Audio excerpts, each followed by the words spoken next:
everyone. This is ring announcer Thomas Triber. And now, ladies and gentlemen, the time has arrived for Inside Boxing Weekly. So here are your hosts, Mike Goodpaster, John Einreinhofer, and Jeremiah Preisser on the Grueling Truth Sports Network. Welcome, everybody, to Inside Boxing Weekly on the Grueling Truth Sports Network. We're a little late on a Friday night. Really late because Jeremiah screwed the pooch there and ended up being 18 minutes late because he had a little phone technicality. And, of course, we're doing the show late because of Jeremiah. So right now, with that great introduction, I'm Mike Goodpaster. Let me welcome in Jeremiah Preisser. Hey, man, I don't know what it was. Second time I'm having problems with Skype. I changed nothing, and all of a sudden it worked. So, anyways, I want to welcome all of our listeners who decided to tune in this Friday night. Let's talk some boxing, guys. All right, and as always, our other co-host, John Einreinhofer. How you doing, John? Good, Mike. I feel spared by my introduction compared to Jeremiah, so I'm feeling pretty good right now. You didn't screw anything up this late at night, and me and you are just kind of LeBron. We're going to start calling him LeBron. We got to do stuff real late at night. We got to do whatever he tells us to do. So I feel a little beaten up here. So John. I mean, it's like we got to do what Jeremiah says. What do you want, man? I got kids. So do I. We're like Kevin Love. We don't even score points anymore. I got kids too, but I was smart enough to have them 15, 17, 24 years ago, so they don't cry when I'm trying to do a show. Time the podcast, huh? You have to. It's the only way to do this stuff. All right, guys, let's go ahead and start off talking about the fights this weekend. We got a show on regular Fox. I know John Einreinhofer loves shows on regular Fox. So we'll start off with John. John, Josecito Lopez versus Miguel Cruz. What's your take on this matchup? Well, I like the idea of fights being on network TV. At least PBC still sticking with it in that sense. You'd like to have a little bit better of a matchup, but I think the matchup's worth noting because Miguel Cruz, I think, is a good fighter. He's fought some under the radar guys that are tough on the way up that people necessarily wouldn't be aware of, and he's actually had a couple controversial decisions in those, but gotten by. He's still undefeated. He's a tall welterweight, and he is a good fighter. I think in arguably the best division in boxing, if not one of the best. He's probably got the ability to crack into the fringe of the top 10 legitimately. I don't think he's going to be the number one guy ever in that division or even a top 5, but I think he could find himself at some point in a fight with one of those top guys since he's with PBC, and PBC's got all those top welterweights. For him, though, he's limited enough that this is a true test. Josecito Lopez, he's been in there with guys like Ortiz and Canelo Alvarez. He's been in with enough people that he actually will provide a test. He was beating Andre Berto before he got stopped. So usually they just try to build a fight like this as a test, but I think this really is a test for Miguel Cruz. In other words, a fight that maybe if he doesn't perform at his best or he's not quite what I even think he is, he could lose. So I think he'll end up winning, but I think that it does have the potential to be a good fight on a big night of boxing overall. So I think it's worthy of note there. And I think Cruz is somebody that could find himself at least in a fight with a big name someday. So he's worth keeping an eye on. He is a pretty good fighter, and this should be a pretty good fight. So I think he'll end up prevailing, but I think it's a fight worth keeping an eye on. All right, Jeremiah, what's your take on this one? No, I think John's right. I do think it's a good building fight. For those of you who have not seen Miguel Cruz, it's worth going back and looking at some of the footage.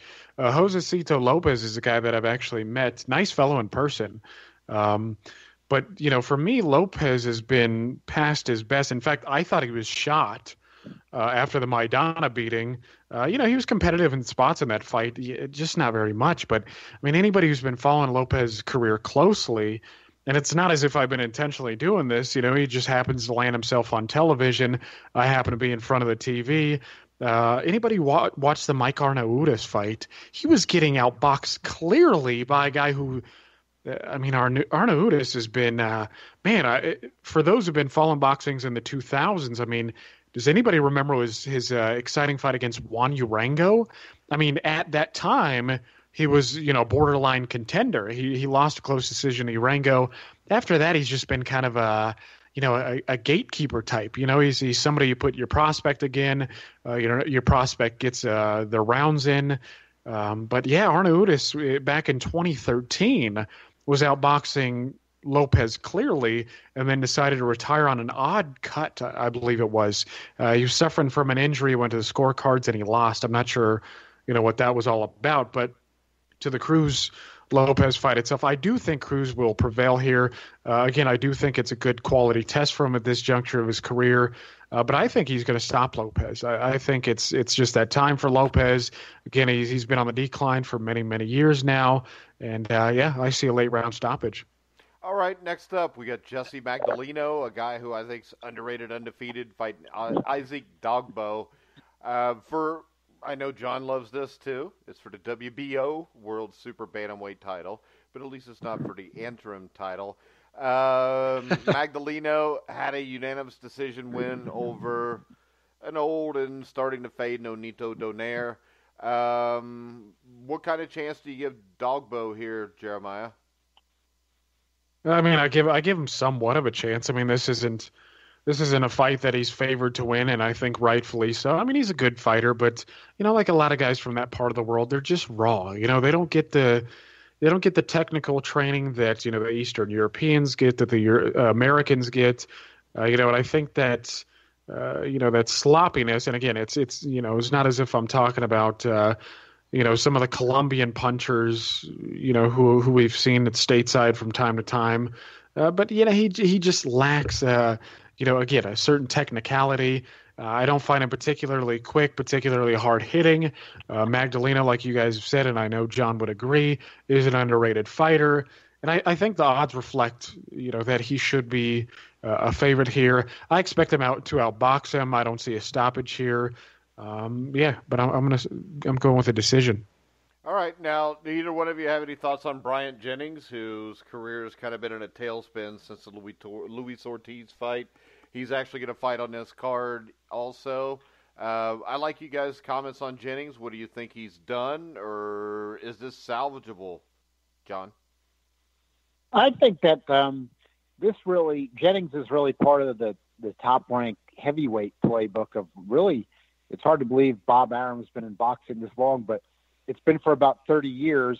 And there was a time when, Bob Arum, of course, had Muhammad Ali and was a player in the heavyweight division. But along the way, when Don King sort of took over the heavyweight division, Bob Arum was pushed to the side. And why I mention that for this fight is because the Bob Arum playbook for heavyweights for the last 30 years has been, he's not really in the division, but if there's somebody who had kind of a name that's kind of a straggler out there, he'll literally pick up one of those guys. He won't even pick up two and see if he can sort of maneuver the guy on the fringes into one more big fight, and then that's kind of the end of him. Why I said is I think that's what he's doing with Bryant Jennings. I don't see how you can look at it really any differently. And fighting DeJaco here is kind of the way, one step to try to bring him back. They're both based in the Philadelphia area, so that's the attraction. Although DeJaco is not actually a bad fighter. He's got some degree of an amateur background, and he actually has some skills.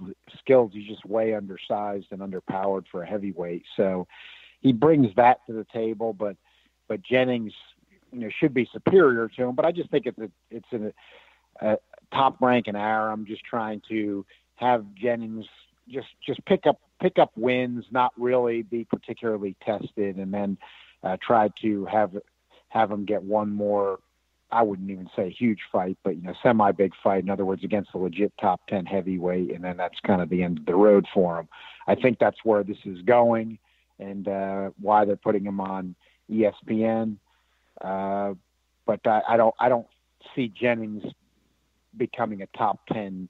He was legitimate top 10. Of course, he fought Vladimir Klitschko, but I don't see him even in this weak heavyweight division. I don't think he's going to reach a point where he's hanging around the top 10 for long anymore. But he should have enough to get by Jacobs, who lost to Mansour in a decent fight a couple of years ago on ESPN, in ESPN's old deal.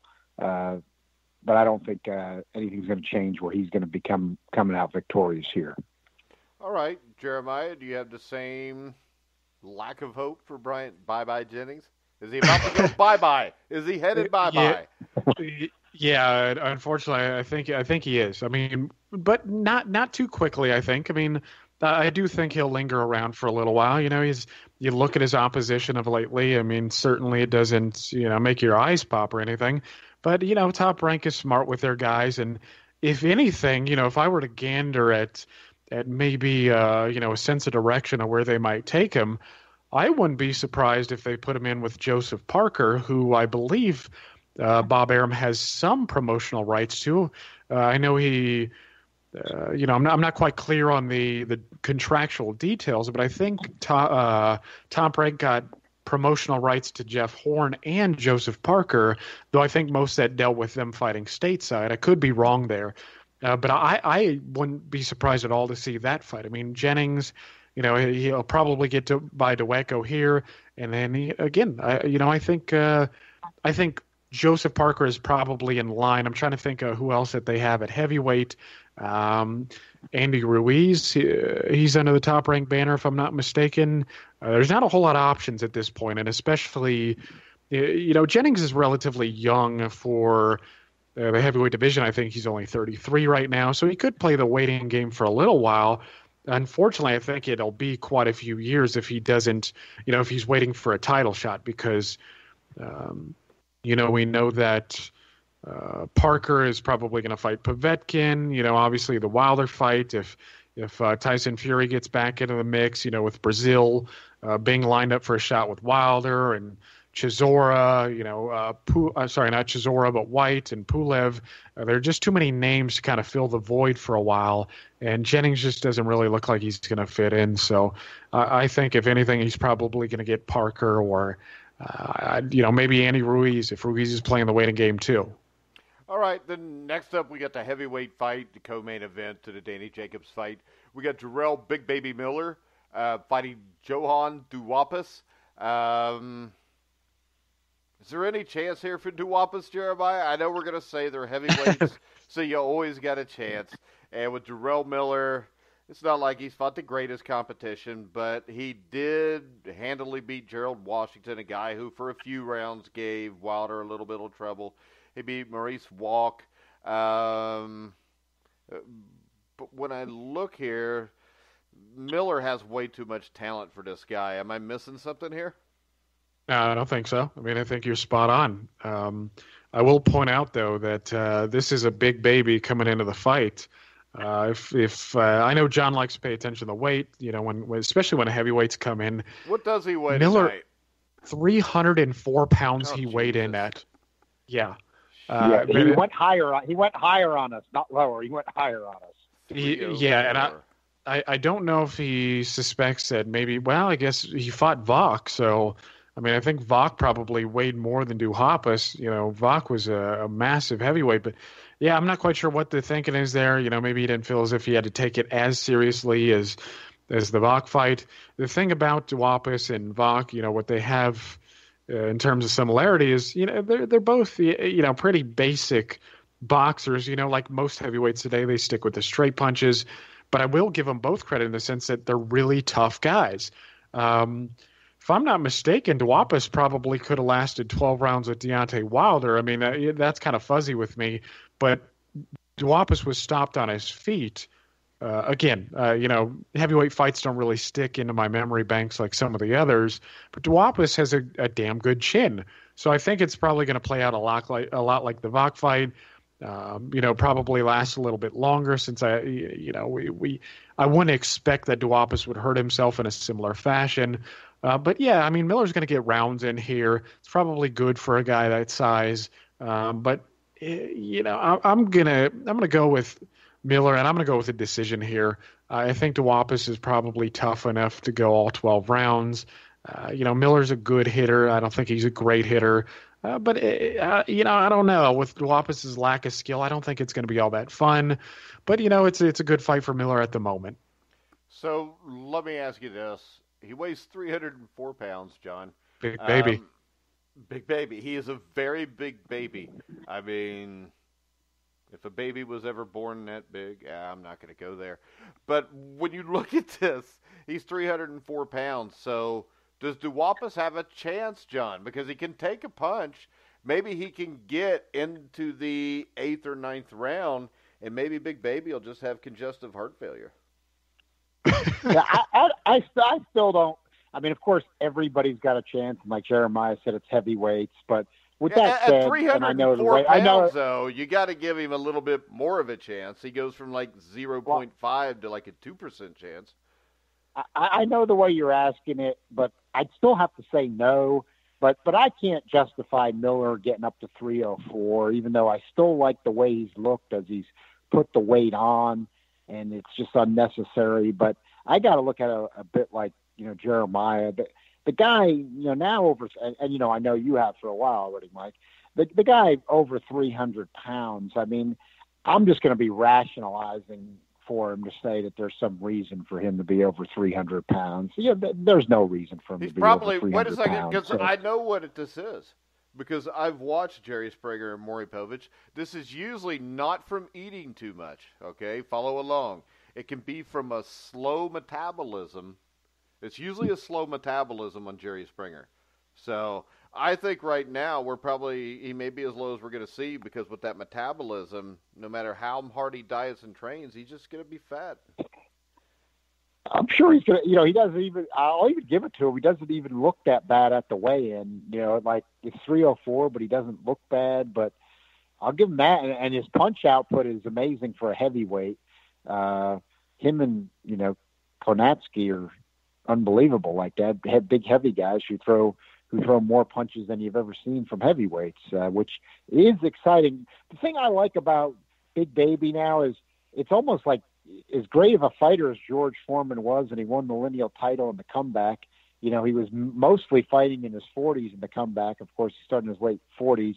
But Miller reminds me of old George Foreman, but it's almost like damning him with faint praise, because that's a guy in his 40s that he reminds me of, and he's not near that age. How tall is Big Baby? Is he 7'5"? 6'4". He's 6'4". All right. Now, George Foreman was 6'4" also. And in most of his fights, like Foreman, Moore, he was like 255, 260. I agree. He wasn't 304 pounds. It's just Miller obviously has a much higher punch output than the older George Foreman. But there's just something about the way he throws the shots where, he's a little bit off balance when he misses, but the shots are thudding, except for the Mora fight, with Big George. A lot of times, it wasn't the one punch type of thing. He was kind of bludgeoning guys a lot of times. And there's just something about Miller that reminds me of that. And I kind of like watching it, frankly. Also, the way Emmanuel Stewart used to talk about, the older George Foreman in the comeback, fighting like a true big man. And I like telling the story because it's very interesting. And Stewart did a great job with Louis and Klitschko. He had when he first took Lennox Lewis over, he had him watching tapes of the old George Foreman to show him how he wanted him to fight a big man's fight. And Jarrell Miller just reminds me that's what I like about him. I do find that fun to watch, that kind of force where he just comes at you. Like Emmanuel Stewart also talked about the old George Foreman. He said it was it used to look like a dad with his little kid who was cornered him in a room and was going to chase him down and give him a whipping after a while. Once he got him cornered, and that was how the fight ended. It's kind of like Jarrell Miller reminds me of that. You saw that against Bach, and you see it in other of his fights, and I think that's what we're going to see. I still have enough faith in him. I think that's what we're going to see tomorrow night. That he'll bludgeon Duhaupas into submission in about 6 rounds. But I'm going to say this: I do at least see the scenario that you guys are kind of alluding to, that he at this weight, he might end up not looking as good, let Duhapa hang around. And I think that is going to be, for me, a black mark against Big Baby. In other words, if this does turn out like Jeremiah said, and he lets Duhapa go 12 and is just kind of slapping him around and throwing, and he starts getting gassed or something like that, but he gets a decision, I think then he's going to hurt himself in terms of his marketability and he's going to hurt himself regardless. Yeah, hurt himself regardless of that weight. Yeah, and the thing is this, right now, but I heard that the big pay-per-view for him is, I think Diabetes offered him $50 million to do a pay-per-view with him.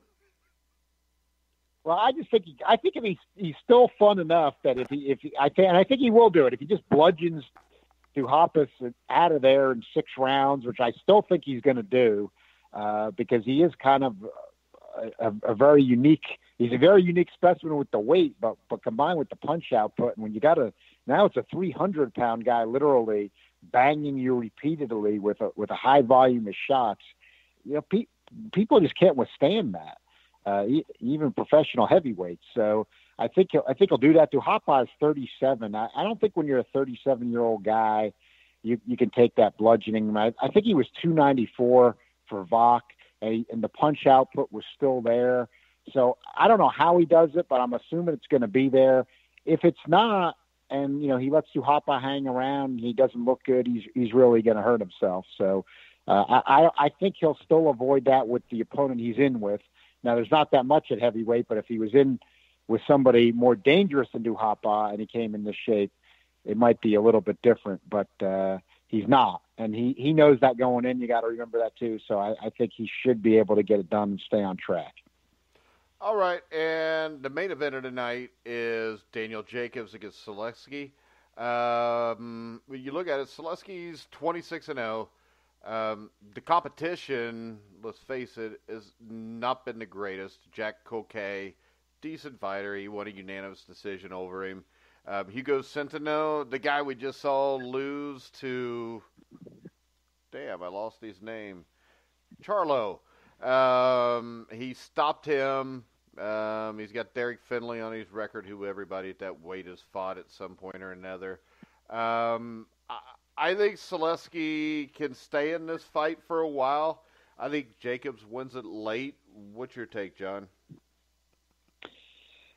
The odds makers have had Jacobs a big favorite the whole time, a bit more than I would have expected. Of course, you mentioned Sulecki's victory over Centeno Jr., who got blown out by Jermall Charlo last week, so that doesn't look quite as good. Although Centeno Jr. did knock out Emmanuel Alim, who's a good fighter and was undefeated and had beat Heatroff. So, I think Sulecki, has looked good to me. I like Daniel Jacobs. I would have thought the odds would have been a bit closer, but they're not. And I always, as I always say on our show, you just can't ignore what the odds makers say. You got to be careful disagreeing. So I'm not saying I was going to pick Sulecki anyway, but I would have thought they might have handicapped it as a bit closer. But Jacobs a big favorite. Sulecki's got very good boxing skill, but the one thing is the only time he showed any power was against Centeno Jr. He has not been he has been on a knockout streak, except he didn't stop Colquet, but the other knockouts were against lesser opposition. So he's just really, he's a very skilled boxer, but he's not really a puncher. Jacobs has boxing skill and he's got some pop. I wasn't crazy, even though he won every round. I didn't think Arias was that good of an opponent in Jacobs' last fight. He was cautious against him. A lot of people liked that performance. I personally did not. I think that Sulecki's a lot better than Arias. So I think Jacobs should still have enough to win a decision, but I'm not usually a fan of CompuBox, but I do want to mention that HBO's CompuBox people who do a little fight preview of each fight, again, which usually with CompuBox I don't pay that much attention to. I did look at this one for Jacobs and Sulecki because I was trying to figure out how this fight was going to go, and I got to say I thought it was valuable. Their analysis was somewhat valuable to me in this fight because I wouldn't have thought it. And this kind of part of the CompuBox matters to me. Jacobs has actually been below the divisional average in throwing punches for middleweights for a lot of fights now, since he's gotten a bit older, since he was, younger in his career. I wouldn't have necessarily thought that watching him, even though it did seem like his power picked up, but he's actually not throwing a lot of punches for a middleweight. And, Sulecki hasn't necessarily either, which I wouldn't have thought. But that does matter. I just found that interesting, and so they're both not, even though they've got boxing skill, they're both not throwing all that much compared to the divisional average. So it might not be that entertaining of a fight. And I think Jacobs gets a decision, but that to me matters more than you think of Daniel Jacobs in future fights. If he is with HBO, who's got a lot of middleweights now. He's definitely in a position to work himself into one more big middleweight fight before his career is over. And he's not throwing that many punches. His power has picked up later in his career, but I don't necessarily like to see that. All three of us have talked about certain guys who don't throw enough punches and how it catches up to them. So I never like to see a guy's punch output steadily dropping like that. All right, Jeremiah. Yeah, it did catch up to him a while back when he was stopped by Dmitry Pirog. But, about Sulecki, the Kolke fight I wanted to mention briefly because Kolke is a guy who fought Demetrius Andrade closely, even stunning him in the final round. And Sulecki he won that, significantly more clearly in my opinion, than Andrade did. So I think that speaks well of his boxing skill. But, I also think that's why the odds are so, far apart, because Sulecki just can't punch. He is riding a knockout streak, and, he did catch Centeno and but when you're fighting Daniel Jacobs, his skill is so good. He looks like a world-class operator. In terms of ability, he might be the best middleweight in the world. Some people thought he beat Golovkin. Some people, I know a number of people who would favor him over Canelo Alvarez. The fact that he was able to come in at, 175 plus against Golovkin and still show that amount of speed, that amount of pop, his stamina was pretty good in that fight. Arguably he might be the best middleweight in the world. But we all know his weakness is his chin. And if you're not bringing power to the equation, then it's just unlikely that you're going to beat him. Jacobs he's well-rounded. Again, like I said, he's got great hand speed. His power, look at him. He didn't get Arias out of there. I thought Arias was pretty wily, in regards to his inexperience. But you look at some of the knockouts he had, like Peter Quillen. Nobody expected that to last one round, not even one full round. So Jacobs is a high quality operator. I think it's a fairly safe fight for him at the moment because if anybody who's seen Sulecki at length, he's going to try to jab you. He likes to counterpunch. With Jacobs also liking a counterpunch, there's going to be a lot of posing and posturing. Like John said, it's probably not going to be an exciting fight. You would think if Sulecki wanted to up his chances, maybe he would up his work rate. He would get aggressive and go after Jacobs. But with Tigers, it's hard to change their stripes, impossible to change their stripes. And, I just don't see him getting over on Jacobs here. Maybe it'll be a good learning experience for him. I don't know. But, yeah, I'm taking Daniel Jacobs by decision here. All right, guys, real quick, we're going to take a 1-minute commercial break, and then we will be back, and we will be talking Wilder Joshua, Triple G Canelo, so make sure you stay tuned right after this. I'm Dennis Taylor, co-author of the Amazon bestseller Intimate Warfare, the true story of the Arturo Gatti and Mickey Ward boxing trilogy. Writing this book was a labor of love for John J. Responti and myself. We enjoyed every minute of the process and considered it a privilege to tell the tale of one of the most electrifying boxing trilogies in the history of this sport. Intimate Warfare traces the collision course of Arturo Gatti and Mickey Ward from their earliest days through their 3 epic fights, as well as the aftermath of this great rivalry, which culminated in one of the greatest friendships in boxing. Intimate Warfare has received a 4.5-star rating from readers and was endorsed by Hall of Famers Harold Letterman and Joe Cortez and 2-time Trainer of the Year Virgil Hunter. Our foreword was written by Ray Boom Boom Mancini, another one of the greatest blood and guts fighters of our time. Get your copy today at Amazon.com.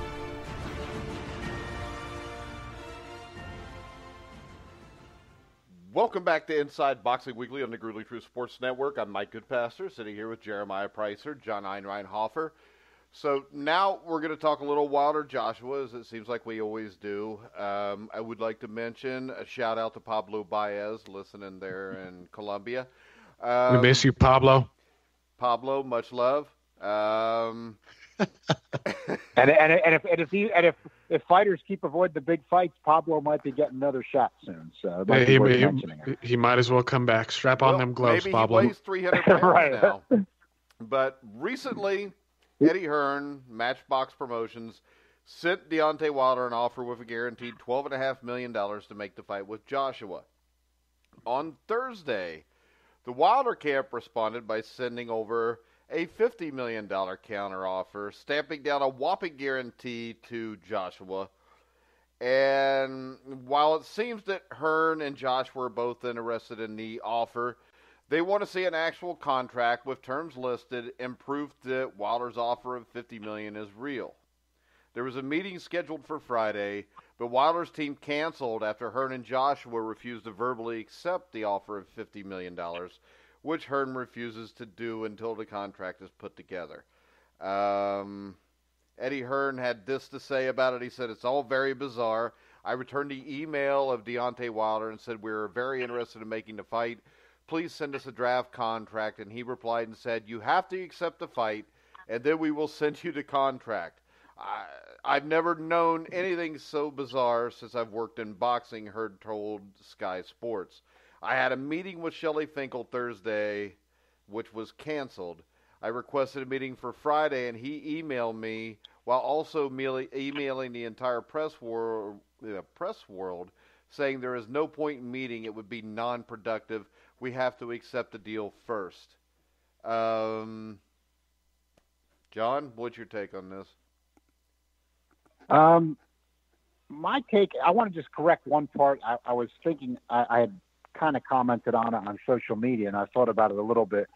I have a kind of a split on my feeling on this, where I do think that the Wilder camp is actually right about what money they can probably make on this fight in the U.S. But the part I want to correct myself on is, doing the numbers, I don't see how they could guarantee Joshua $50 million. You know, at first, when I was looking at the fact of what money they felt they could bring to the fight, I actually agreed with them, and I still do. But I can't see it working with Joshua getting $50 million. So that's my take on that part of it. My take on the other part, though, is I think what they were trying to call a bluff on is, I've been saying this for a while, and I still believe this even as of tonight. I don't think Hearn and Joshua want this right now, because it's sort of a funny situation. They can make 8 figures for Joshua fighting in the UK against lesser opposition that's not really a threat to Joshua that Wilder is. Wilder can't make 8 figures in the U.S. fighting lesser opposition. So in that sense, they have leverage. But I think where the Wilder side's right is, I think for the actual Joshua-Wilder fight, I think when you look at U.S. revenue that could be generated for that fight, I actually think that for that fight, Wilder is bringing comparable revenue to the table, and that should be accounted for, and that they could both make a lot of money in the U.S. But I think my take on it is that Hearn and Joshua are going to be content to sit in the UK and have Joshua fight lesser opposition, where Joshua gets 8-figure paydays, before they're going to entertain the idea of fighting Wilder is coming over here to the U.S. But I think people overrate the British live gate thing, because in the U.S., Vegas pays huge site fees for the very, very biggest fights, because they want it there because of the hotel rooms, the gambling. They just want the fights there because of the revenue it generates for Las Vegas. So I think for that kind of a fight, that overrides the British gate thing. I think that gets overrated. And then I think, you've got more TV potential in the United States, things like that, just because of population. And then you've got other markets. So I think for this fight, I think that the revenue that can be generated by the Wilder side here in the U.S. for that particular fight's real. But when I do the math, I don't see how they could guarantee Joshua $50 million. So I do believe that part of it with Eddie Hearn. I think that's what he's kind of jumped on here, is that he's saying, well, okay, guys, give me something. And they can't give Joshua $50 million, but I think said that they would, right? Yes, they did. And I think that thinking about that more. Because when I look at this, Joshua offered him $12.5 million. Wilder turned it down. It is what it is. Wilder offered Joshua $50 million, but now won't even meet with him after making the offer. But yet, Wilder or Joshua and Hearn are the guys that don't want to make the fight. To me, I don't think either side wants to make the fight. I mean, it doesn't look to me, Jeremiah, that either side wants a fight here yet. I think they both want to do this a year or two down the road. I agree. I mean, I don't see Wilder or Joshua ducking at all. I mean, it feels almost too natural for this fight to happen. I don't hear or sense any fear in either one of these guys. I don't see any one of these fighters tossing their belts in the trash. I mean, it's going to happen. My thing is, I think you're probably right, Mike. I think it's a PR move. I think what they want to do is, they're like Sulecki and Daniel Jacobs are going to do on Saturday.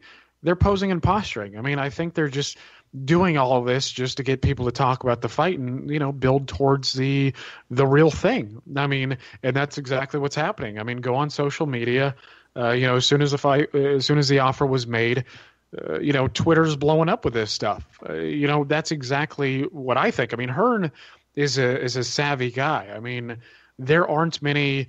Actually, I think if you were to poll, boxing writers, boxing fans, fans who know something, or just go in a Facebook group or something and say, hey, if you were able to sign with any promoter that you wanted, who would it be? And I guarantee you, Hearn is going to get most of the vote. I mean, he just seems like he knows what he's doing here. John has commented in the past saying that, he thinks Hearn has that sort of foresight. And I think that's what it is. I mean, I don't think the meeting was ever taken all that seriously. Again, I just think they want us all to talk about it. And here we are talking about it, of course. You don't think other boxing podcasts are doing the same? Christopher Carlson, another person who does boxing podcasts for us, he was talking about it recently. Again, I think they're doing what they intend to do, and it's just to get us all to tune in. I mean, they keep faking it and faking it and faking it, and eventually we'll get the real thing. And, a lot of us will be glued to the TV. I mean, you, me, I mean, I don't even care for the heavyweights that much, to be honest with you. And all this posturing doesn't really do anything for me. But the fact that it's the two best heavyweights in the world going at it will be good enough to tune in for. I mean, whenever you have a real, lineal championship on the line, I'm going to be tuning in for it. I mean, the one and number two best, that's what championship should be about. Other sports don't accept any less. I mean, I know boxing, you let all sorts of, mismatches take place and, you get to label some guy a world champion, whatever, but this is between the number one and number two guys. So, in my opinion, they should just keep doing what they're doing. I mean, anything to build towards the actual fight, because it is going to take place. It's just not going to take place this year. They're going to stay busy. They're going to stay sharp. They'll get it, I don't know, maybe in the UK in the summer, maybe when the weather clears up a little bit, but again, it's just PR. I'm not buying anybody's duck in anybody. It's just PR. It's all towards revenue. It's all towards potential pay-per-view sales. That's what it is. Yeah, and I think a year ago, I said we wouldn't see this fight for 2 years, and I don't think there's any way this fight happens till next year, and I think they're letting it build. And the thing is this, John, to me, they've actually pulled off making this fight bigger in the last year. I think it's going to stay close to, how big it would have been. I like the way Jeremiah stated. I think when you get the 1 and 2 guys, that's what people should be looking at. And that's when you should just have the fight. I don't think you need to wait any longer. I'm not going to say, maybe it doesn't end up slightly bigger if both of them keep winning and you have it in a year. But I don't think it's significant enough that you need it. I think you could have it right now. And I think with heavyweights, and I'm not focusing on either guy here, just with unforeseen consequences. I mean, somebody could get caught and it just derails the fight, takes away from it. Pacquiao got knocked out by Marquez. Mayweather, they waited to make the fight. It was still huge in terms of money, but it wasn't as good of a fight. And I think it would have even been bigger a few years before that. I think that's what we're dealing with here. And I think I don't think the Wilder side's bluffing because, Wilder's into his 30s now. And I think that in that sense, they need to fight more now. That they don't gain as much by waiting. Joshua can get, I concede that. I mean, Joshua can get the 8-figure paydays in the UK for fighting guys like Carlos Takam. Wilder can't get that in the United States. So, if he's going to pick up a $1 or $2 million payday, it's nothing to ignore, but it's not the kind of money that he's looking for. And he has that potential to generate in a fight with Joshua. And it needs to be him and Joshua there as the 1 and 2 guys. So, that's why I think that they really do want it. I mean, that's my read on it. Now, again, I'll say I don't think the $50 million for Joshua was real, but I think that reminds me of when you are negotiating legally and things like that. I think that was just probably a response to, hey, Hearn, you're not being serious with $12.5 million flat fee. You don't want this fight. So we're throwing something back out there at you because you won't make a serious deal with us. And I think that Hearn is set on, he's going to have Joshua have a couple more fights in the UK and get those paydays that he's been getting before he's going to entertain Wilder. I would agree with Jeremiah. I don't want to say that, Anthony Joshua is sitting at home and he's afraid to get into the ring with Deontay Wilder. I mean, I don't think fighters at this level are like that, but business wise, he's going to go with what Hearn wants him to do. And I just don't think that they want it now. I still do believe that they're the people that don't want it right now. Okay. Yeah. Why didn't they make a serious offer then? Why didn't Wilder's camp make a serious offer? Because they were responding to Hearn's offer that wasn't serious. And a lot of times in legal type negotiations, when one side's making offers that aren't serious, the other side feels that you have to counter with something that's not particularly serious in return, and that's the way negotiations tend to go. So that's my read on it. The Wilder side doesn't want to fight either then because they'd rather play games.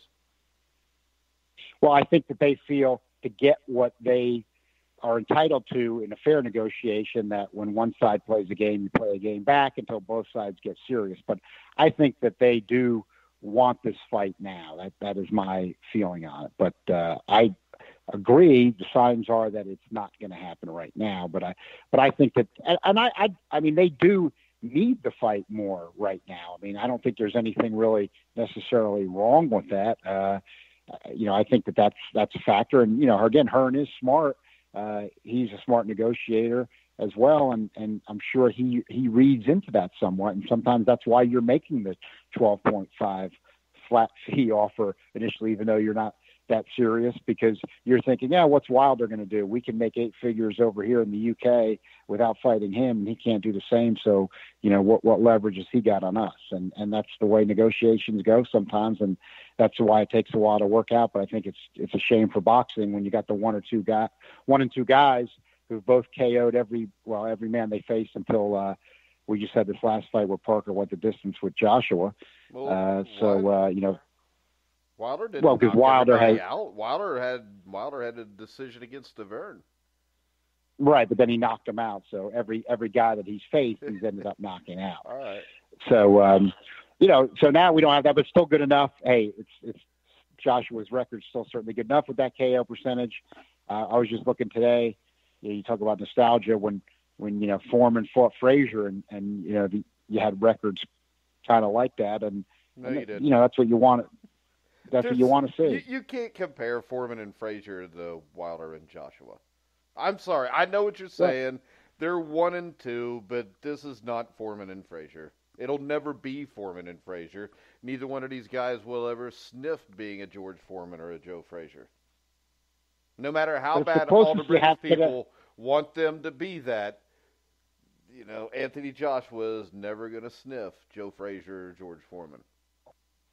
But it's just the closest. It's not they're even that styles of fighters, but it's the type of fight today. At least you're getting something more like that you could have. But then the fight's just not getting made, and that's the problem with boxing today.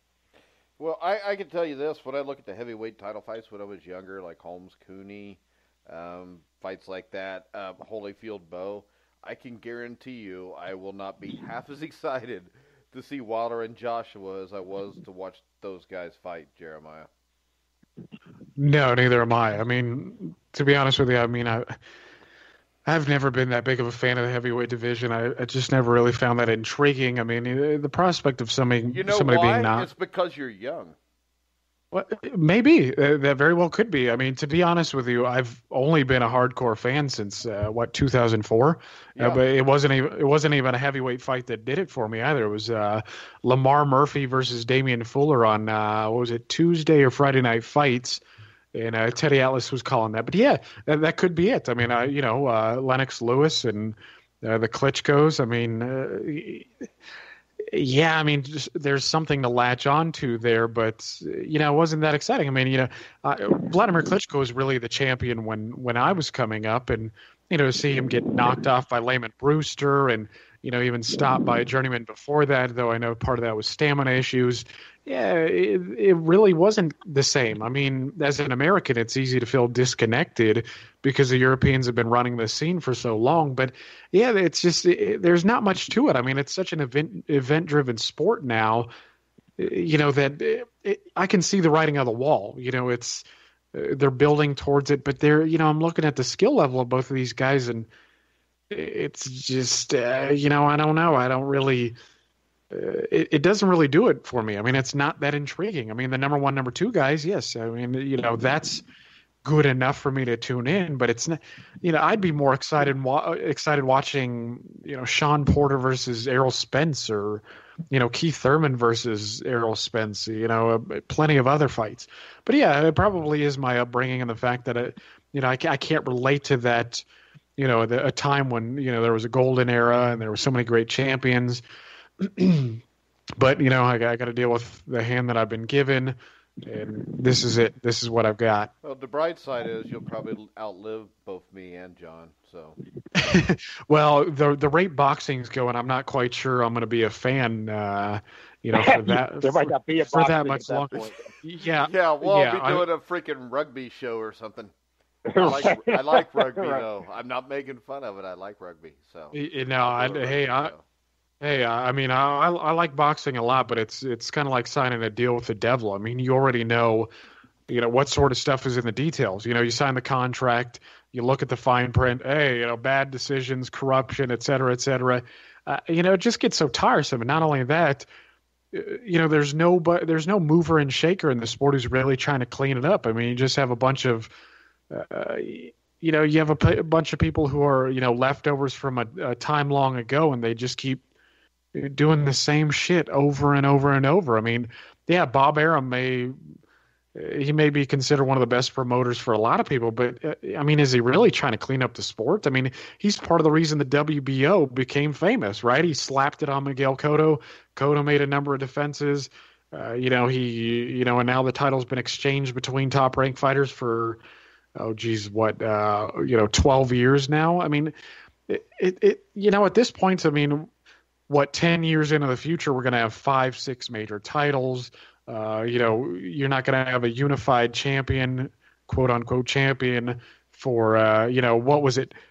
Jermaine Taylor accomplished the feat back in 2005 when he beat Bernard Hopkins. And then it took 11 years for Terrence Crawford to do this. I mean, in what sport, what sort of fan is going to wait for that crap, I mean, we got to wait 10 plus years for something like that to happen. you add another belt, you know, you keep adding secondary and third tier trinkets. I mean, this it's just getting out of hand. I mean, and nobody's trying to reel them in. It's just the sports. This is why it's going to remain a fringe sport, because you know, if again, I remember, and I'm writing an article on this, so stay tuned. And John, actually, I'm hoping you'll take a look at it and, you know, help me improve it if you can. It's about the alphabet soup organizations and how they keep boxing on the fringe. And, you know, part of what I write in there is there was an episode of The Fight Game, and Jim Lampley is interviewing Michelle Beadle from ESPN, and he asked her if she follows the sport, and to which her response was something like, "No, it's too confusing. I don't know who the champions are."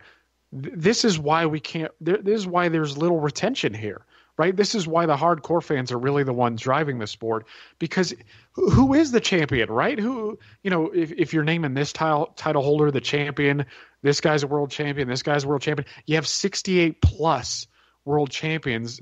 How do you follow along? I mean, this is the sort of stuff that eventually might drive me out of the sport.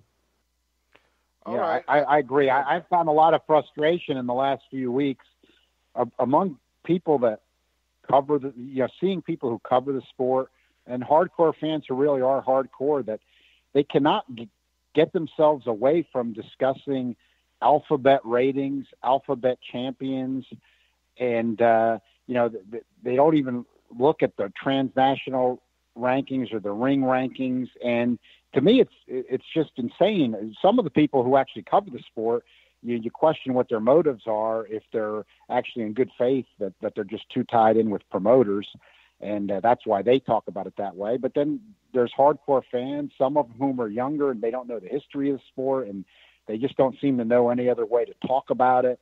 Then you've got, I think you see more with some of the British or European fans, as long as somebody in their country is claiming an alphabet belt, then they want to talk about the alphabet stuff because somebody in their country's got a title. And it's just insane to me that a lot of people who should know better, for lack of a better term, just continue to discuss the sport this way. And I think it's very frustrating. All right, we're going to transition. We'll go to Canelo Alvarez, and Jeremiah, we'll start off with you on this one. The hair follicle test came back, supposedly, one that we didn't even know about the test. What's your take on this? Does this change your mind at all in this matter? And my biggest question is, why didn't we know that they took this sample? Jeremiah? Yeah, that is a good question, isn't it? I mean, the Nevada State Athletic Commission didn't tell us anything about that.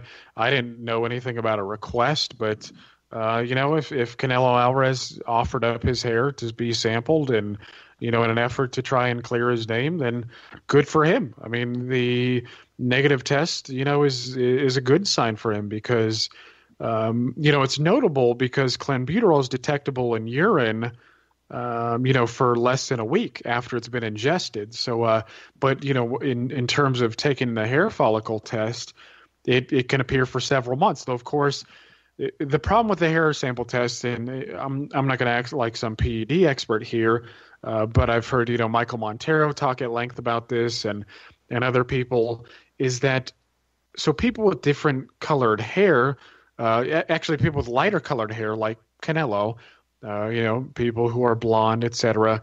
It's harder to test for it in that hair. It's also WADA is still working out the levels of what is acceptable.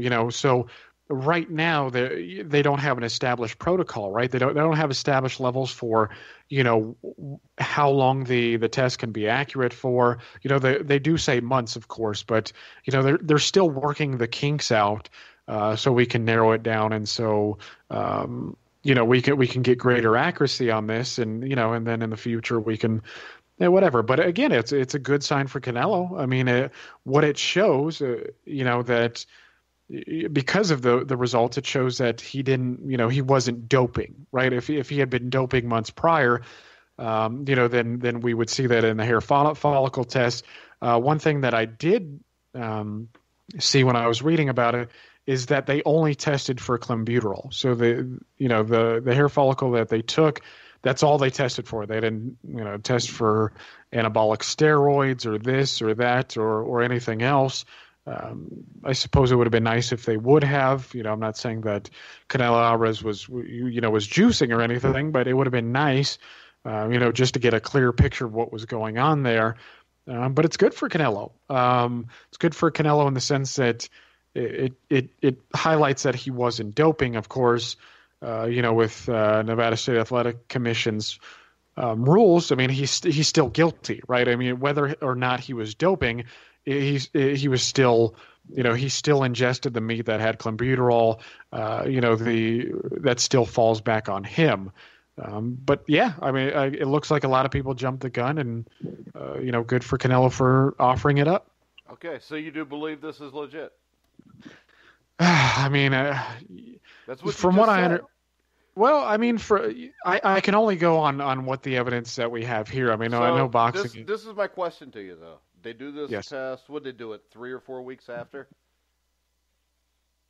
Yeah, 3-4 weeks after. Yes. They don't tell us about it, and there's ways to beat hair follicle testing, which I found a website, the hairfollicledrugtest.info, which when I looked up is a legit site, but it shows all the methods used to beat this unbeatable test. And my worry is, and they've just come up with these methods in the last year or two because it was considered an unbeatable test. And my thought on this is maybe they used these methods, took the test. It was 50-50 how it would come back if these methods would work or not. So they didn't say anything to us about it. Now, if I tested something that I knew that I didn't use, and we'll go to John here, if I tested something that I knew I didn't use, I think immediately I'm doing everything I can to prove my innocence, and I'm screaming, I took this test. And this is a test that will take sometimes anywhere from 30 to 90 days to get back. So I'm not saying it's because it took so long. I'm saying because it took so long for him to take the test. He didn't bring up the fact that he was taking the test, even when he was screaming he was innocent.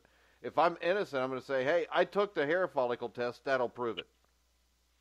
So overall on here, I don't think, John, this really changes anything. But I do think it makes it easier to have a fight in September and make a shitload of money between the two. I look at it like Jeremiah said. I think that you've got to look at the evidence you have. For me, it's for me, but again, I'm not actually, for me, I'm not going to say, well, he produced the hair follicle. That means he absolutely didn't do it. But I think Jeremiah has a good analysis on. You got to look at the fact, and this is what I've even gotten to before this. It's a strict liability statute with Nevada, which I like. I actually like this rule because it's saying to the boxer or the mixed martial artist, hey, look, we're not going to have to try to prove that you took this stuff intentionally. It's going to be impossible to do that. If you've got this in you, we're just going to find you guilty. And, then we'll look at the punishment stage, but you're going to be guilty if it's in your system. So that's what they have with clenbuterol. But we know, from the test that Canelo took that it is within the limits of contaminated meat. I mean, that's just a fact. So in other words, it's not like he's faking that part of it. It's within the level of contaminated meat. And we know Mexico has this problem. So in his case, there's at least a chance he got it from the meat. So the hair follicle to me just is kind of another piece of evidence that shows he might have really gotten it from the meat. We're never really going to know that for sure. If he didn't get it from the meat, then we've got to believe, and this is possible. I'm going to say it's possible that, Mexican boxers were picking up on the idea of, oh, hey, if I take clenbuterol, I can just say it was from the meat. Now, I'm not saying that was necessarily the case with him, but that would be what you'd have to believe if he did it intentionally anyway. So, that's out there. But I think in Canelo's case, that's just a little bit different than some of the others. It really is possible he didn't do it. So I'm not going to say he necessarily didn't do it, but it's possible. And for me, the hair follicle is just another piece of evidence that we do have that he might not have done it. But I think the Nevada regulation is good. So I think actually the result was still right. I think they've got a good policy there. But as a boxing fan, the part I kind of like, and it may sound funny, but I actually even like this for Golovkin, is as a real purist, I was really grappling for if they're going to fight in September and after what happened with Canelo, what's this fight going to mean? In other words, if he rightfully should not have a title at that point, shouldn't be in the rankings, but then he's going to fight Golovkin in September. What should it mean in that sense? I don't think it's total rationalization. I think I'm now feeling a little bit better about it, where really, even for Golovkin's sake, frankly, believe it or not, Canelo was the last guy to win the lineal title in the ring. And then we have this issue there where he might not have done this intentionally, and Nevada's got a strict statute, and he's going to fight him in September. They did lose some money. You lose some reputation, you lost some money from this delay and from the May fight that got canceled. I don't think anybody can dispute that, losing the Cinco de Mayo date and all they put into it. So I think that, Canelo did take some punishment there. So maybe this even works out to me better for Golovkin because it makes for a more significant fight in September. How's it more significant? I think it's more significant because again, I'm being a purist here, but I think it's legit. If you're going to try to have any kind of order at the top of the sport for champions, is let's say that, let's just take your most extreme example. Let's again forget what evidence we do have, and let's just say for a moment that Canelo took the clenbuterol intentionally. He just ingested it. And then Golovkin's going to fight him in 6 months. Well, he's really fighting a guy who then has no business having a title, has no business even being in the ratings. So obviously the idea of the sport is, entertainment for the fans, no dispute about that. That's prize fighting. But in terms of championship significance, and again, so people know what I'm talking about, I don't recognize the alphabet stuff. I mean, I recognize that just for talking about the sport and what's going on politically. But in terms of who's a champ or not, that really doesn't matter to me. I look at, the ring, transnational, who would have a legitimate lineal claim. So I would be saying there that we'd have a fight that, some fans want to see, which is part of the idea of the sport. Of course, I'm not discounting that, but your historical significance is somewhat diminished because I don't know what Canelo's status would be at that point. This way, he's taken a 6 months punishment, which based on what evidence we have might be more justified. And then if he's going to come back in September and fight Golovkin, we might be able to look at his status in the sport more legitimately at that point after the suspension. Okay. I don't see how he could still be considered a ranked fighter, Jeremiah. He was suspended for drug use. That's if and John agrees, I agree. I mean, I think the strict liability policy is a good one. I mean, you have to.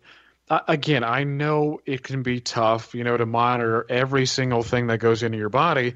But if the Mexican, everybody on the Mexican soccer teams, from 2011 on have been able to do it, you would think that a guy who gets paid, who probably has more money than the entire team combined, would be able to get this done, especially, seeing as he, has a butcher for, in his training camp. So I think that should be applied. And I know the ring has a championship policy that says, hey, if you get popped for PEDs, that's part of how we can remove you. And I'm still wondering how the ring is going to go about that, because I can tell you as a transnational member, Canelo's been removed. That was from everything that I saw. I haven't checked back on transnational, yet, but transnational has been removed from Canelo has been removed from transnational's rankings.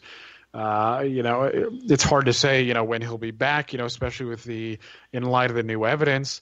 But I agree. I mean, I don't think he should be ranked. I mean, he's a quality fighter, with or without drugs. But you mess up, you got to pay the penalty. And he was suspended, a couple weeks ago? But when you look at the ring ratings, He's still the middleweight champion. He is. Yeah, He no, is. and I agree. I agree he should be suspended, and that is what I'm saying. Sorry to interrupt, but and I think the ring should strip him. But that's what was troubling me was that when he comes back in 6 months, when his suspension's over, I think that again, let's say he intentionally ingested something and it was clear, then I would even have a problem with him being back 6 months fighting Golovkin, and we're putting any significance on the fight ratings or title-wise. But I don't have a problem with what? You don't have a problem with him fighting in September, then? Well, I'm saying that for me, we're talking about the hair follicle. That's where, like I said, to me, that even, like I'm actually even saying that in Golovkin's, I think, defense, that I think that if he comes back in 6 months, here, let me say, this is, I guess, what I'm looking at. If he comes back in 6 months and then his suspension would be over, and we're looking at re-ranking him, and then if somebody wanted to make the argument, well, he was the last guy to win the lineal title in the ring, and now Golovkin's going to fight him, it's got some significance. I'm more willing to accept that if what Canelo did is he's just guilty because of the strict liability regulation, and there's some evidence that maybe he didn't intentionally ingest this.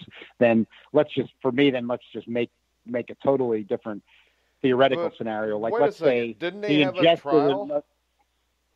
What's that? Did they have a hearing or a trial or whatever? April 20th?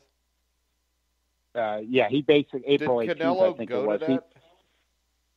No, they basically conceded that they he weren't conceded he was guilty. Suspension. So why does a hair follicle test matter now? Because it looks to me like if this hair follicle test was done strictly on the up and up, then Canelo would have said, hey, I took this hair follicle test. It takes anywhere from a month to 2 or 3 months to get it back. Can we just wait and have the hearing when we get that back? Maybe have the hearing May 1st, and I can clear my name, and I don't have to be suspended. No, the hearing's required when the commission sets it. It's just what Jeremiah said. It's just that the hair follicle shows that he wasn't on intentionally ingesting this over a longer period of time, because the clenbuterol doesn't go back. But it's supposed to be a year suspension. It's correct? A year suspension that can be reduced by 50% by cooperation. But he didn't show up to the hearing either. Is that really cooperation? Because I know this.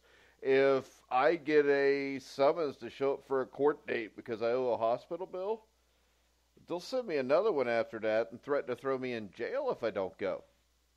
So it'd be more like the traffic ticket, when you get the traffic ticket and then you sign in rather than make an appearance because you're saying you're guilty. Yeah, but if he's saying he's guilty, why did they even bring the hair follicle test up? I mean, because he doesn't think he's guilty, if he thinks that he ingested tainted meat, why wouldn't he go to that hearing and say, well, in the next week or two, we're going to have this hair follicle test back.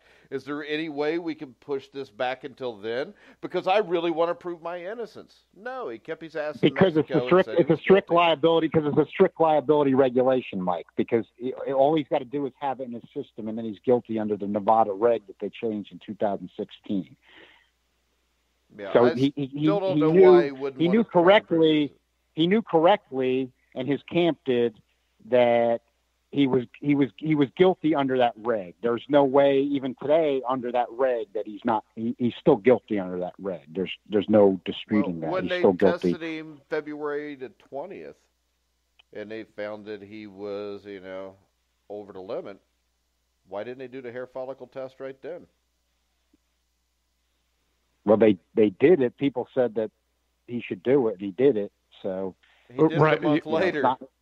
It's not required. It's not required. It's not required. You never heard me say it, because as soon as I looked it up, I find 3 or 4 different ways to beat the test. And it really bothers me that he waits a month before he takes the test. Well, I know the hair follicle test was at the behest of the Nevada State Athletic Commission. So VADA, the one who was doing the drug testing, they wouldn't have requested it. That's not something that they do. No. So I suppose Alvarez voluntarily could have done this, and they could have sent it to the WADA accredited lab in Salt Lake City, Utah that they used, but they waited for the Nevada State Athletic Commission to say, "Hey, you're going to take this." I don't know. Maybe Canelo Alvarez could have requested it and tried to clear his name a bit quicker. But either way, he was going to be suspended. But I'll tell you what, I've worked a lot of places where you weren't allowed to smoke weed or do drugs, and everybody did it, and then they'd go to the GNC and take something for it, and they'd test negative. So I just don't buy it that he's stupid enough to eat meat from Mexico. And if he is, it should have been a year's suspension. I mean, I don't know what he did to cooperate, John, because to me, if I'm going to say somebody's cooperating, they're going to show up. And if I don't care what it says. If I'm told that I did something that I didn't do or meaningly do, I would show up there and at least explain myself and why that test was like that, even if it doesn't change and has no chance to change anybody's opinion. But they didn't contest it. They in others just said, there he did it, and so they're cooperating. They're moving the process along. Yeah, he didn't contest it, which means he has to be stripped. He can't be ranked. That's what they do to everybody else. I mean, Neary was stripped almost immediately. I think all three of us. Well, actually, Neary wasn't, was he? But I think that we all agree that he should not be ranked right now, or he should not be, ring middleweight champion at this point. I think the Nevada rule is a good one. I think that for me, it was just something really along the lines, Mike, somewhat of for Canelo or any fighter that I was looking at. That does there need to sort of be a boxing policy from people like Transnational and the Ring who do rankings and champions and the hardcore followers of the sport, commentators on the sport, hardcore fans, of how long a guy should not hold the title or be out of the ratings, that, should that maybe be a minimum of a year for anybody that's in this situation. That's where the hair follicle meant a little bit to me. In other words, if there's some evidence that he may not have done this intentionally, then getting some punishment and being sort of reinstated in 6 months rather than a year, I can live with a little bit more than if that was not the case. But that's just where I'm kind of making a I don't really care who ranks him anywhere. I don't care what because all these ranking organizations are horse shit. And you can tell me the Ring's bought and paid. They're showing it right now. He should have been stripped immediately like they do most people. And the Transnational, I'm sorry, Jeremiah's on it. Jeremiah knows what he's doing. But when I see those rankings, there's always a few things that leave me scratching my head. So the way I look at it is this. At middleweight, I think you got Canelo, Jacobs, Charlo, or you got Triple G, Jacobs, Charlo, and Canelo. I think those are the guys 1 through 4. In my mind, that's all I care about, because I don't get why everybody or all these people say, well, you're stupid for listening to the WBC and the WBA and the IBF, but we're going to listen to the Ring, who's owned by Oscar de la Hoya, who basically has enough money to buy about anything. He likes to shove spoons up his ass in the kitchen. I don't really care about these people. I just want to watch the best fighters fight each other. And to me, from what I've seen, the best middleweight in the world is Gennady Golovkin. The second best one is Daniel Jacobs. I've already seen them fight. So in my mind, yeah, Triple G is the middleweight champion of the world. I think that Canelo Charlo would be a hell of a fight. I think Canelo Jacobs would be a hell of a fight. But I would favor Jacobs over him for sure. Charlo, I'm not real sure. Haven't seen enough yet. But to me, those are the 4 guys. And him testing positive doesn't make me strip him, because you know me, I don't care. Everybody use it, everybody don't use it. But if you want to get upset about this, let's demand 24/7 testing randomly, and then we'll get somewhere. But until we do that, we're never going to get anywhere. If you had 24/7 testing, then you could basically test out and figure out what's tainted meat and what's not. Could you not, Jeremiah? Well, I mean, yeah, you could. I mean, the thing about that though is, well, I mean, you'd have to go through a similar process. I mean, or you would have to have a place like VADA adopt hair follicle testing because they don't do it.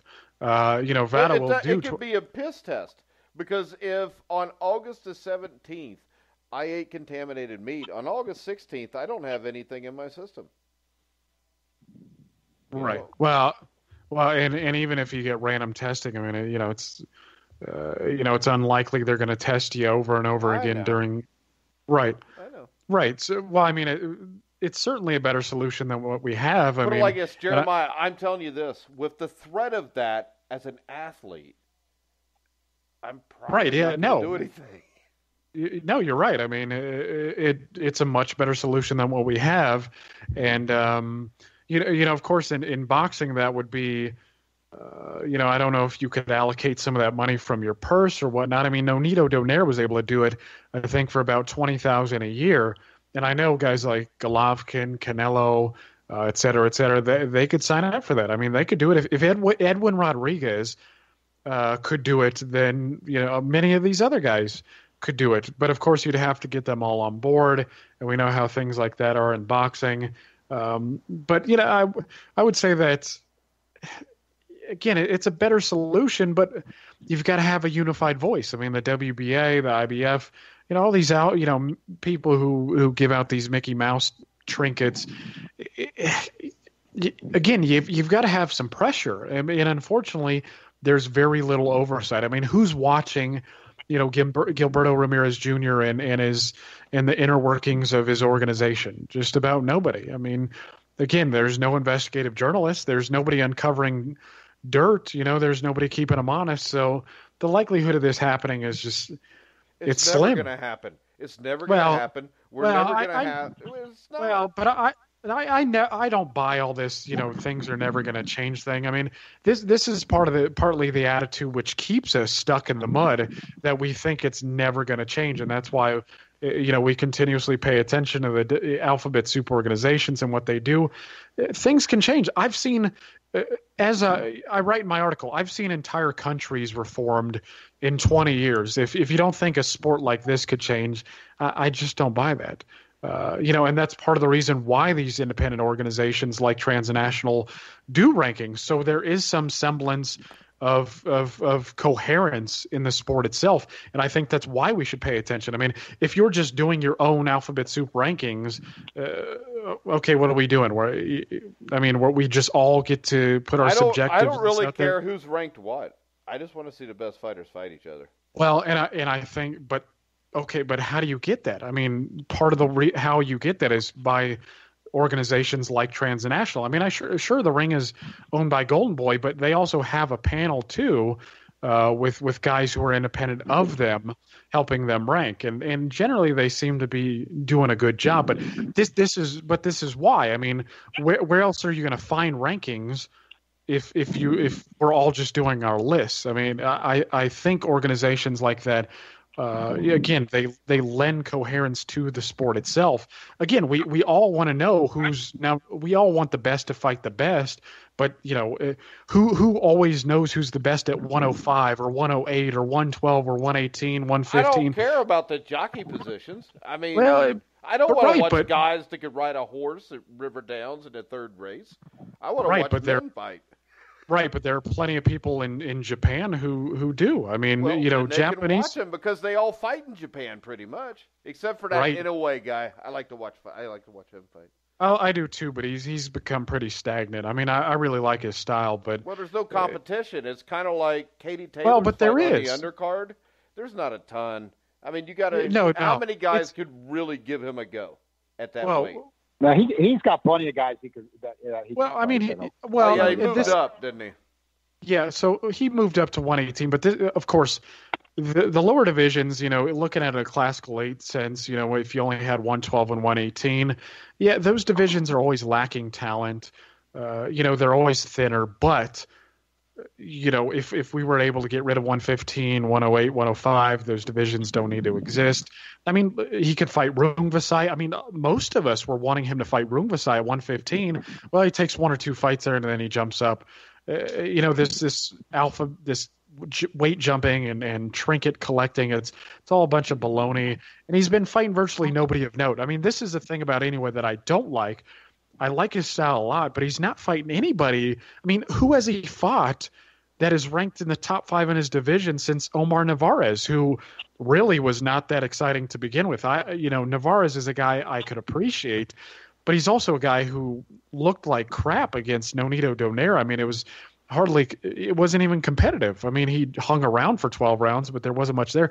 But most of us wanted to see him fight Rungvisai. I mean, he could fight Rungvisai, he could fight Estrada. Quadras is a damn good fighter as well, though. He got suspended. And you got Burnett. Burnett's been looking pretty good. Right, you got Tate. Those guys who can fight. Yeah, you got Tate. I mean, there are plenty of guys, between 115 and 118 now who are competition for him, but he's not fighting any of them. I still find them boring. And I don't care. I know John kind of agrees with me, so. Well, I think that there's some guys. I just think like Jeremiah said, we only need a flyweight and a bantamweight. We don't need all these junior divisions. Yeah, but in other John, places, what's the answer to change it? Because you've got so much money in it, the promoters are right up in it. How do you change it? Well, what I'd like to see is. And the ring did do it for a while, but I'd like to see, and we need coherence as it is. But my preference would be that the ring and transnational at some point went to 8 or 9 divisions. I'd like them to at some point. Yeah, but think about that. Then you get the problem with Golden Boy, because he's never going to do that because he wants multiple champions too. But like Jeremiah said, I mean, I've looked, ever since Golden Boy's taken over, and frankly, I'm glad they saved the ring. It would have gone under otherwise, and it's part of boxing history. And I just watch their ratings and their champs closely because, like Jeremiah said, they've got an independent panel, and so far, I haven't actually seen the Golden Boy influence take over their ratings or champs. I think a lot of people say that. Yeah, my point is this: we're not talking about ratings. We're talking about eliminating entire weight classes. Right, but you would be rating like I do for us. When I do you just be rating the fighters over eight divisions instead. That's all. Yeah, but you got to convince Oscar De La Hoya not to have extra champions. Well, and I think Al Heyman was actually trying to do this. I think he was trying to start. Almost like an independent organization like the UFC. I mean, I suppose one could go that route. I'm thinking about writing a letter to Donald Trump and saying, hey, man, can we get a national commission here? And, why would you want that? Well, because Donald Trump is a boxing fan. Yeah, he is a boxing fan. A national commission headed up by who?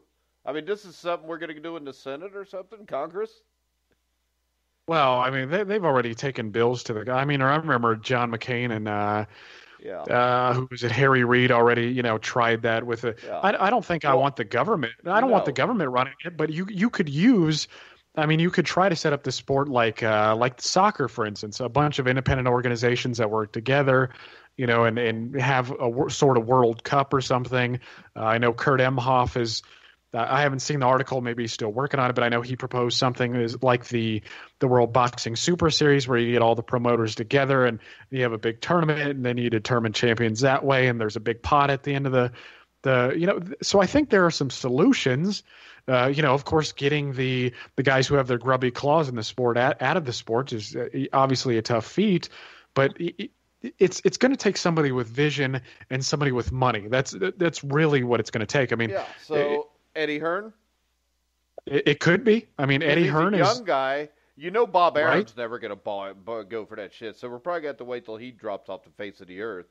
But guys like Al Heyman and Eddie Hearn.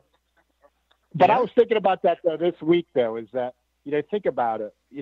Bob Arum is now in his mid-80s. In other words, we were saying 30 years ago, and really, I think you can say, even though I'm sure he's made plenty of money, that you can argue he made a mistake, because 30 years ago we were saying, well, Arum, he's too old. He doesn't care. He won't be around long enough. What I'm saying is this: if Arum would have had a long-term vision 30 years ago, he's still in the sport 30 years later at 85 or whatever, and he could have made changes. So The time. The point is the time is now.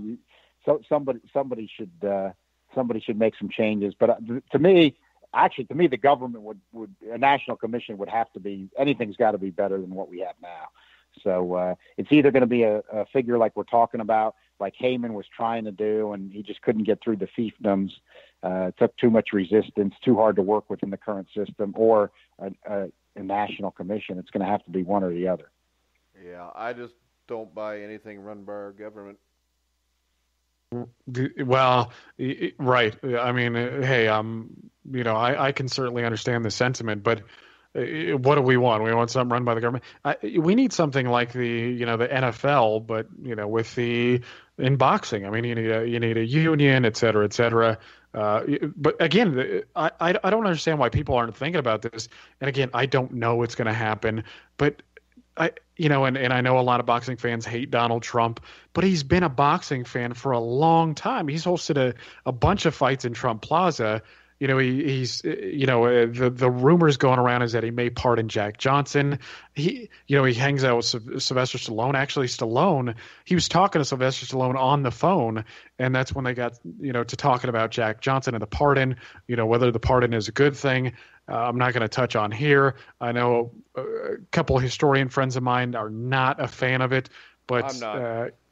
Well, right, and we could get into that, but all I'm saying is Trump is a boxing fan, a big boxing fan.